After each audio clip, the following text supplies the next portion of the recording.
Manusia itu makhluk yang paling gak jelas. Sekarang soleh, suatu saat bisa saja gak soleh. Yang sedang gak soleh, suatu saat soleh. Sesuatu yang mungkin rubah kok kamu fanatik itu gimana? Nalarnya itu gimana? Coba kita tahu dulu, Wahsy itu pembunuh Hamzah, akhirnya mati mukmin ya enggak? Padahal orang yang sangat dibenci Rasulullah karena membunuh Sayyid siapa? Hamzah. Sa'labah yang tukang itikaf di masjid, akhirnya su'ul. Kita enggak pernah. Nah kalau enggak pernah tahu ya enggak usah terlalu fanatik biasa. Kayak jenengan seneng saya itu ya saya enggak tahu sampai kapan ya. Saya seneng sampean sampai kapan ya. Kalau nggak ada nasa manso, maka orang selalu berpikir, pokoknya yang penting ikut Nabi. Nah itu bahayanya kalau Anda tidak tahu detail, jangan-jangan syariat yang kamu ikuti itu syariat yang sudah berstatus mansukhoh, telah dicabut. Dan itu banyak. Makanya kata Sayyidina Ali ketika ada orang ngajar nggak tahu nasa manso, halakta wa ahlakta, kamu rusak dan merusak orang lain. Seperti tadi pernah ada kawin itu satu turunan, yaitu era Nabi Adam. Masa kita sekarang kawin sama satu turunan kan nggak mungkin, ya kan? Pernah ada membumi hanguskan orang kafir, yaitu syariatnya Nabi Nuh. Itu dihapus oleh syariatnya Nabi Ibrahim dulu. Yaitu Nabi Ibrahim menghentikan apa? Faman tabi'ani fa innahu minni wa man asoni fa innaka ghafurur rahim. Ya, kalau orang ikut saya ya Allah ya pasti golongan saya. Kalau yang masih maksiat, masih balelo, saya berharap engkau ampuni. Akhirnya banyak orang kafir tobat. Coba era Rasulullah itu semua orang kafir Mekah itu kafir. Nabi belum wafat, itu sudah ada 114.000 mukmin semua. Jadi Nabi menangi mayoritas orang menjadi mukmin dari mayoritas kafir. Yaitu disebut wara'aitan nasa yadkhuluna fi dinillahi afwaj. Andai kan Nabi Muhammad pakai syariatnya Nabi Nuh, bisa enggak mengislamkan orang sebanyak itu? Enggak bisa kan? Maka ini penting mengenali nasa mansuh. Jadi periode cara wong Jawa maksudno tuntas. Robila tadar itu, pasot tuntas itu, menghabisi itu habis di periode Nabi siapa? Nuh. Syariat itu sudah enggak dipakai lagi. Yang dipakai apa? Faman tabi'ani fa innahu minni wa man asani fa innaka ghafurur rahim. Lah Nabi Muhammad ini Nabi yang kena khitab anit tabi' millata Ibrahim hanifah. Jadi masternya Nabi Muhammad itu mentornya Nabi Ibrahim. Sehingga syariatnya ya faman tabi'ani fa innahu minni wa man asani fa innaka ghafurur rahim. Tidak syariat Rabbila tadhar alal ardi minal kafirina daya. Jelas ya. Jadi mengenali nasa mansuh itu penting sekali karena kalau enggak Anda halakta wa ahlakta, kamu merusak diri kamu sendiri juga merusak orang lain karena menfatwakan hukum yang sebetulnya sudah berstatus mansukhoh hanya berdasar itu kan syariatnya nabi-nabi dulu. Syariat yang apa? Syariat yang nggak pernah terhapus hanya satu, usuluddin, yaitu tauhid, itu sama. Tapi kalau syariat itu beda-beda atau furu'iyah itu beda-beda. Itu tadi saya beri contoh era Nabi dulu kalau ada pakaian najis dipotong, dibuang. Era Nabi Muhammad dicuci. Orang kafir dihabisi oleh langit. Era Nabi Muhammad nggak boleh, bahkan didoakan Allahumma hdi qaumi fa innahum la ya'lamun.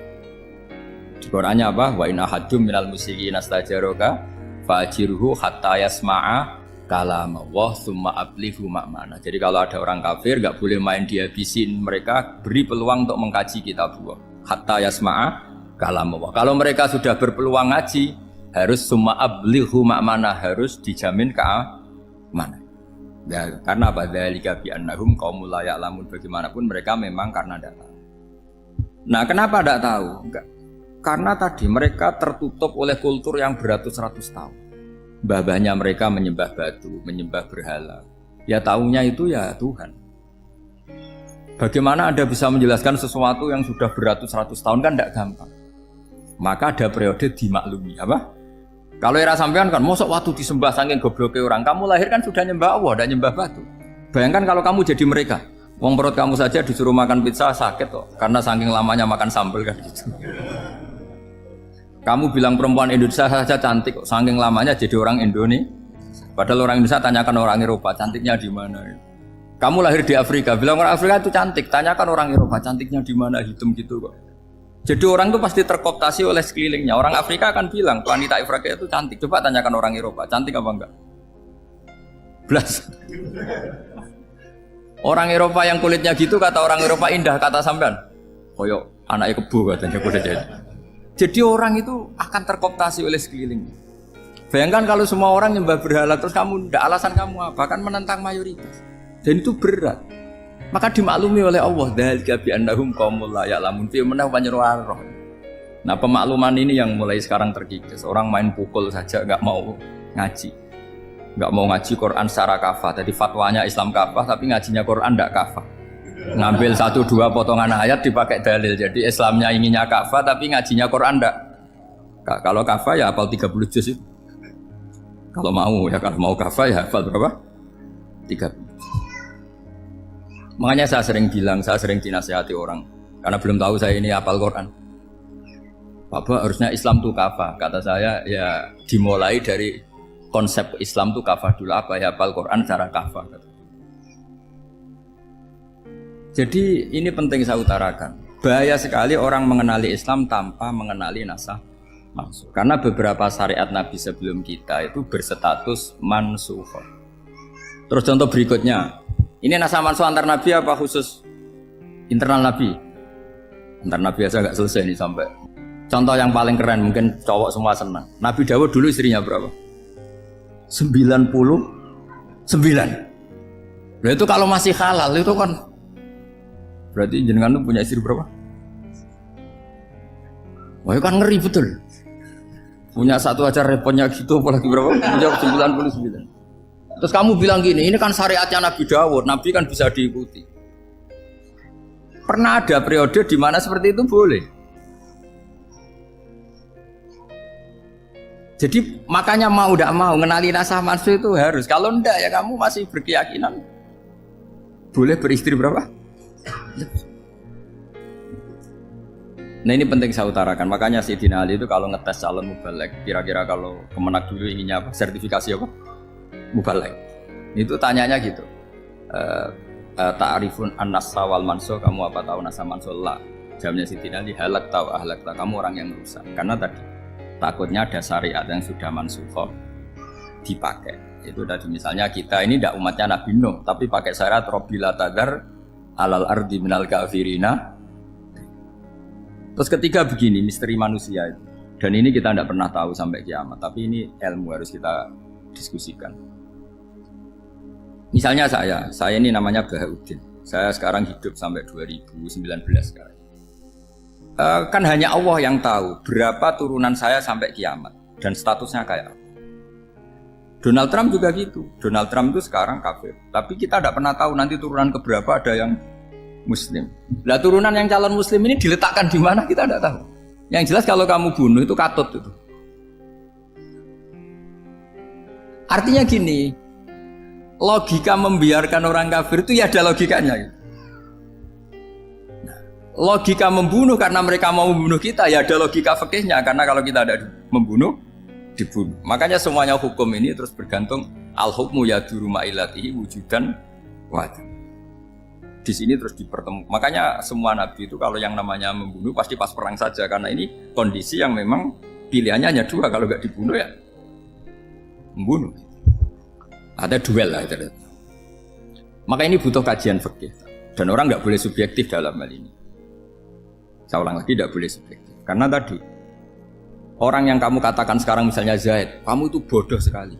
Kenapa bodoh? Nggak hafal Quran, nggak pernah kuliah, nggak pernah ngaji. Ternyata Zaid ini bersemayam calon anak yang alim alama hafal Quran, namanya Umar, tapi masih jadi sperma. Suatu saat Zaid itu punya anak alim alama, kan banyak orang nggak bisa baca Quran punya anak hafid, banyak nggak di Indonesia? Banyak nggak petani yang punya anak dekan? Petani punya anak dekan, yang dekan punya anak naik kelas saja susahnya bukan main. Banyak kan? Nah ketika dibalik nanti ada dekan punya anak goblok, yang petani punya anak dekan, pinter mana? Kita tidak pernah tahu, makanya ini kan ya sudah, kalau nggak pernah tahu ya bilang saja wallahu alam, kan selesai. Daripada keminter keliru kan ada wallahu alam. Makanya cerita favorit guru saya Kiai Haji Maimun Zubair itu punya apa namanya Kiai Zubair. Itu cerita favoritnya itu ada santri namanya Soleh. Soleh itu alim alam. Orang Madura itu cara berpikir kan kalau kiai saja alim seperti itu, apalagi bapaknya.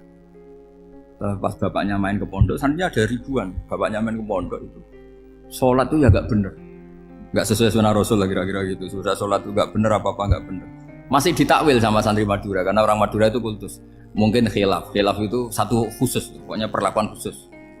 Suatu saat saking bodohnya orang itu kenceng tuh pinggir musola. Wah ini nggak bisa ditakwil lagi, akhirnya nggak bisa ditakwil tuh nggak. Wah ini sudah nggak bener ini, nggak bener. Singkat cerita santri tadi nggak kuat matur ke kiainya, Pak Yai, jenengan sealim itu kok bapaknya segoblok itu. Kenapa? Ya, dia kenceng pinggir musola. Oh bapak saya itu pinter sekali. Kok bisa? Karena beliau yang memutuskan saya mondok sampai saya jadi alim alama seperti ini. Yang bodoh itu mbah saya. Yang bodoh itu mbah saya kan.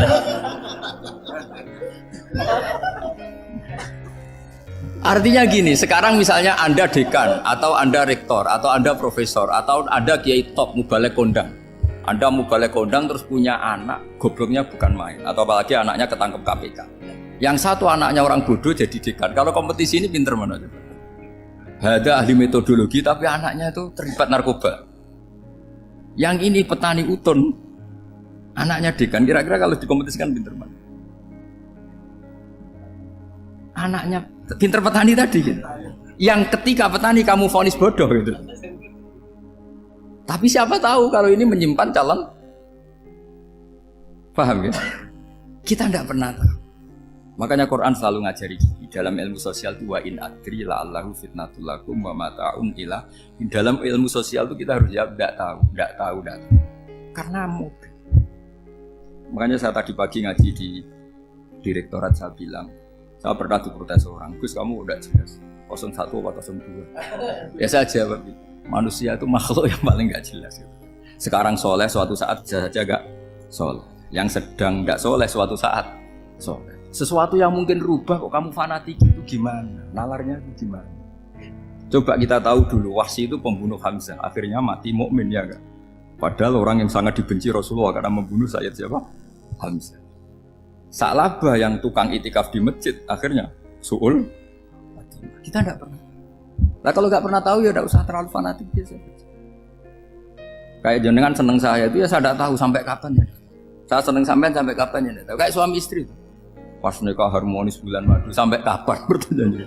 Yang jelas paling awet itu pasangan jelek itu pasti nggak awet. Makanya jadi guyonan pasangan itu jangan baik-baik gak awet, kalau jelek itu ternyata maksudnya cantik sama ganteng itu suatu saat pasti jadi jelek. Yang jelek sama jelek pasti jelek terus. Makanya jadi guyonan. Kalau pasangan jelek itu awet katanya, tapi kalau pasangan baik ternyata baik wajahnya itu pasti gak awet. Suatu saat pasti jelek, tapi yang jelek awet karena mulai dulu ya jelek sampai itu awet jeleknya maksudnya bukan ya jelas ya. Jadi saya mohon sekali ini ilmu sampai anda urusan ini bukan urusan cocok tidak cocok tapi ilmu harus kita dengar bahwa syariatnya para nabi itu yang sifatnya furu'iyah tidak usuliyah tidak tauhid itu potensi rubah sehingga mengkaji nasab manusia itu satu keharusan seorang ulama. Makanya setiap ada syariat nabi hal hadis syariah mu'abbada amla, mansukhoh amla. Karena potensi itu tinggi. Kita tahu dulu semua nabi sholat menghadap apa? Baitul Maqdis. Era Rasulullah dipindah ke Ka'bah. Tapi kalau kamu katakan total Baitul Maqdis ya tidak juga. Nabi Ibrahim mulai dulu madhabnya ke Ka'bah. Tapi kalau Nabi Musa ke Baitul Maqdis. Terus kamu bilang ini 01, 02 ya memang syariat jadi sesuatu yang furu'iyah. Nah, kenapa ini furu'iyah? Jawabannya sederhana. Ketika seseorang menghadap Ka'bah itu menghadap batu apa menghadap Allah? Allah. Ketika menghadap Baitul Maqdis hakikatnya menghadap Allah apa menghadap Baitul Maqdis? Allah. Maka menghadap Ka'bah itu sebenarnya masalah furu'iyah. Yang masalah usuliyah adalah inni wajjahtu wajhiya lilladzi fataras samawati wal ardh. Yang permanen adalah menghadap Allah Subhanahu wa taala. Cuma secara prosedur syariatnya secara zahir menghadap Ka'bah. Maka potensi rubah karena ternyata itu furu'iyah. Untuk kiblatnya itu furu'iyah. Yang permanen adalah menghadap ke Allah Subhanahu wa ta'ala. Ini penting ya. Jadi terus sekarang masih antar nabi apa di internal nabi? Ini sudah mau selesai, sudah habis ini. Internal.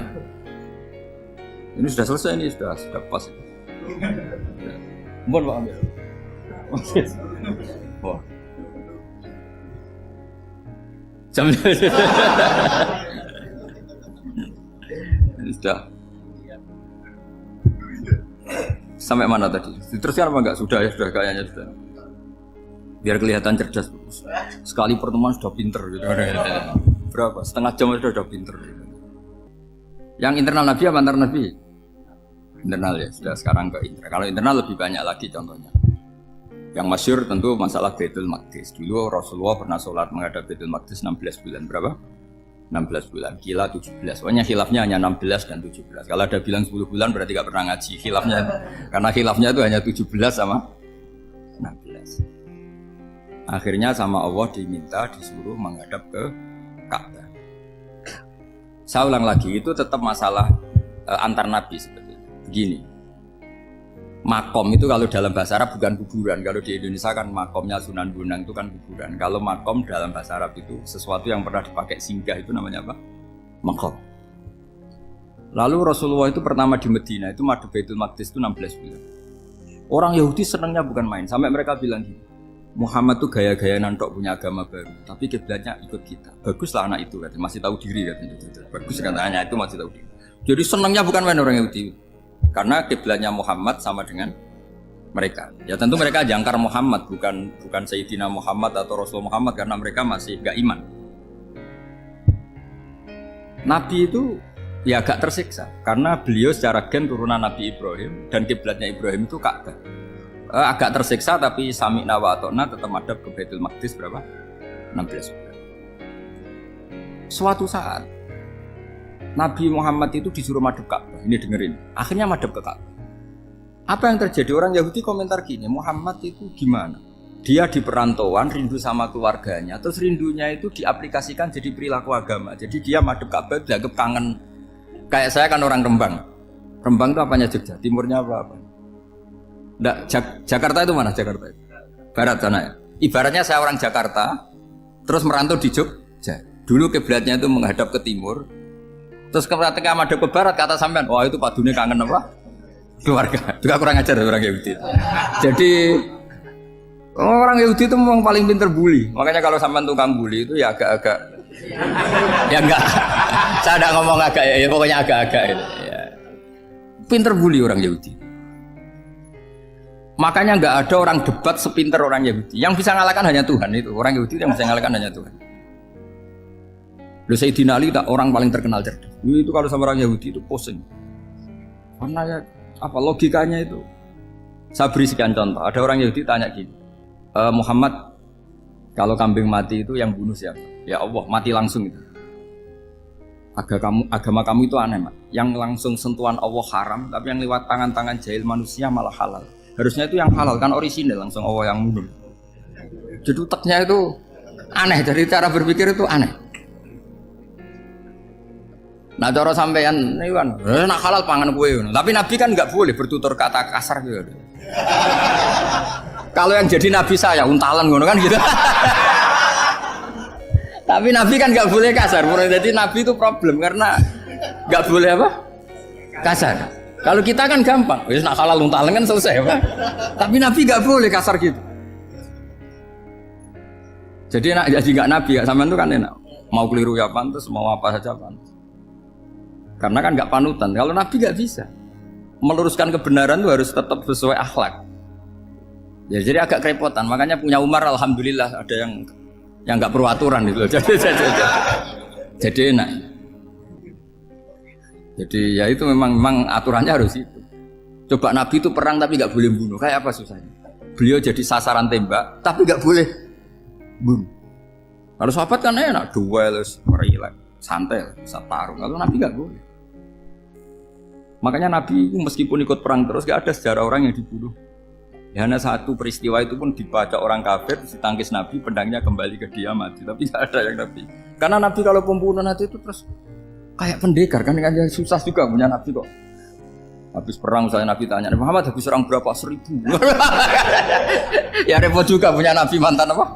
Pembunuh, meskipun yang dibunuh orang kafir, tapi kan kayak apa ya? Fitrah manusia itu akan menolak kepemimpinan orang yang gitulah pokoknya nggak bisa diterangkan itu. Makanya Nabi itu nggak pernah bunuh, meskipun kayak apa musuhnya tapi nggak pernah bunuh. Untungnya di sekeliling orang-orang yang tadi. Jangan bilang itu suka bunuh ya, pokoknya perang gitu ya. Perang dengan bunuh itu beda loh ya. Kalau perang itu fair apa? Sampai mana tadi? Nabi Ibrahim ya. makom tadi saya ulang lagi. Nabi Muhammad menghadap ke Baitul Maqdis itu hanya Allah nuruti. Ini loh Nabi betul. Tahu betul bahwa di antara syariat adalah Baitul Maqdis karena semua Nabi pernah berkiblat Baitul Maqdis. Tapi Nabi ketika menghadap ke Ka'bah, Nabi juga dibilangin sama Allah. Ini loh syariat yang benar karena Ka'bah juga kiblat sing aktaku, lebih tua ketimbang Baitul Maqdis. Maka disebut Ka'bah Atiqah. Ilal Baitil Atiq. Kalau Quran bahasakan Ka'bah apa? Wal yatawafu bil Baitil Atiq. Atiq itu tua sekali. Nah, sudah. Ketika berstatus tua itu orang Yahudi seneng, mergo roh kelirune Muhammad. Mereka nantang, Muhammad ayo debat terbuka. Nabi rawuh. Bagaimana Anda bilang Ka'bah itu kiblat tertua? Wong Ka'bah itu pertama yang menghadap sana itu ya kamu. Semua Nabi menghadapnya ke Baitul Maqdis. Terus Nabi Muhammad mulai berargumentasi ilmiah tadi. Enggak, Ka'bah itu kiblatnya Ibrahim. Jadi Ibrahim dulu itu yang mulai dulu kiblatnya itu di Ka'bah. Terus orang itu tanya buktinya apa? Terus dijawab fihi ayatum bayinatum maqam Ibrahim. Ternyata di situ ada jejak kakinya Nabi Ibrahim, yaitu batu yang diinjak beliau ketika bangun Ka'bah. Itu argumentasi ilmiah. Lah barang orang Yahudi kehilangan ilmu itu gobloknya orang Yahudi. Makanya yang bisa mengalahkan Yahudi hanya Allah Subhanahu wa taala. Wong Ibrahim saja golongan kita, pengikut kita. Ibrahim itu pengikut Yahudi. Wah, itu Nabi mulai senyum-senyum, mulai tertawa-tawa. Wah, itu goblok orang terdidik. Karena itu ibaratnya kayak kamu bilang Soekarno itu pengagum Puan Maharani. Kira-kira seperti itu. Soekarno itu pengikut Puan, karena Yahuda itu Yahuda bin Yakub bin Ishak bin Ibrahim. Saya ulang lagi ya, nasabnya Yahudi ya Pak, Yahuda bin Yakub bin Ishak bin Ibrahim. Jadi Ibrahim itu mbah keempat dari Yahuda. Tapi karena mereka kalah debat, Ibrahim itu pengikut Yahudi, itu sama dengan bilang apa? Soekarno itu pengikut Puan Maharani. Itu kan jadi aneh. Atau Gus Dur pengikut Mbak Yeni, atau Basim Asari pengikut Mbak Yeni, itu kan aneh. Wah, akhirnya sama Allah diingatkan. Makanya ada ayat ha antum haula hajjatum fi malakum bi ilm falimatu hajuna fi ma laysa lakum bi ilm. Perjanjian debat ini semuanya harus ilmiah. Tapi kenapa perdebatan Anda malah ndak ilmiah? Karena orang Yahudi iftadohu, malu semua. Wah, semuanya Muhammad itu satu-satunya kekalahan orang Yahudi. Tapi ayat-ayat seperti ini itu enggak populer. Ayat ha antum haula hajastum fi malakum bi ilm falimatu hajuna fi ma laysa lakum bi. Jadi Islam betapa hebatnya Islam. Kalau debat harus ilmiah. Dan Kanjeng Nabi menantang, ini perjanjian kita debat ini ilmiah. Kenapa sekarang jadi tidak ilmiah? Yaitu kamu mengatakan Ibrahim itu pengikut Yahudi, padahal Ibrahim dengan Yahudi itu dulu Ibrahim. Kan Yesus mat kalah, mat. Tapi tetap ra Islam, tapi nah, makanya terus Ka'bah dibuktikan ketuaannya lewat apa? Fihi ayatum bayinatum maqamu Ibrahim. Itu bukan makom kuburan. Karena makamnya Nabi Ibrahim tetap Hebron, temudi Palestina. Kira-kira itu Palestina. Jare Israel yo ning Israel, mbok lah menang di.